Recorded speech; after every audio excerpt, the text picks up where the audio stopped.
ไปเบิ่งการเตรียมตัวเลือกตั้งกันต่อครับทางกกต.อุบลราชธานีกับคุมเข้มครับในเรื่องของการอบรมวิทยากรเขตเลือกตั้งเพื่อเตรียมความพร้อมบุคลากรสำหรับการเลือกตั้งสส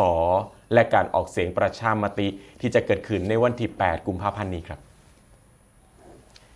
ที่โรงแรมกิตรงวิวรีสอร์ทอำเภอเมืองอุบลราชธานีครับนายประวิตร กรท่องดี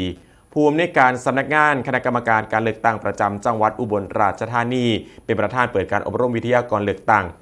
โดยมีวิทยากรเขตเลือกตั้งเขตละ 18 คนจำนวน 11 เขตรวมทั้งหมด198 คนเข้ารับการอบรมทั้งนี้เพื่อเตรียมความพร้อมบุคลากรสำหรับเลือกตั้งสมาชิกสภาผู้แทนราษฎรและการออกเสียงประชามติเพื่อให้วิทยากรเขตเลือกตั้งได้มีความรู้ความเข้าใจในกฎหมายและระเบียบที่เกี่ยวข้องกับการเลือกตั้งสสและการออกเสียงประชามติ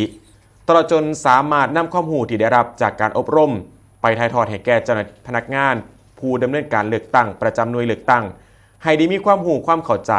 ในการปฏิบัติงานรวมไปถึงสามารถดำเนินการเลือกตั้งให้เป็นไปโดยสุจริตเที่ยงธรรม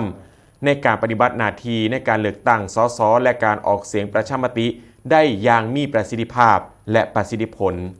ภายในการอบรมเทื่อนี้ครับมีการอบรมให้ความรู้เกี่ยวกับกฎหมายและระเบียบที่เกี่ยวข้องกับการเลือกตั้งการฝึกปฏิบัติหน้าที่ของเจ้าพนักงานผู้ดำเนินการเลือกตั้งประจำหน่วยเลือกตั้งทั้งการรับมอบวัสดุอุปกรณ์ประจำหน่วยเลือกตั้งการจัดสถานที่นับคะแนนการนับคะแนนและการรายงานผลรวมถึงการเฮ็ดและการตรวจสอบแบบพิมพ์อีกนำครับ